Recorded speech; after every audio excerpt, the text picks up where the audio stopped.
pomeriggio di violenza, aggressioni, minacce e intervento delle forze dell'ordine nella piscina comunale di Monselice.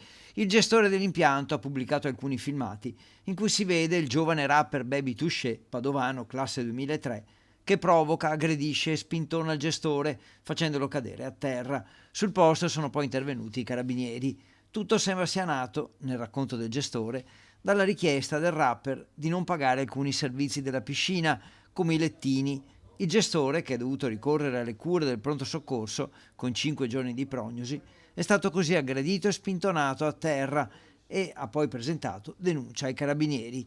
Il rapper è già stato destinatario in passato di alcuni fogli di via da altre località della provincia di Padova e del Veneto. In un post sui social, il gestore spiega di essere stato incerto sul da farsi, ma di aver poi deciso di rendere pubblica la vicenda, mettere tutto a tacere e non dire nulla, o fare denuncia e andare avanti fino in fondo. Si domanda. Ho scelto la seconda ipotesi, conclude, denunciando anche pubblicamente quello che è accaduto e anticipando la pubblicazione di altri video integrali. Qua.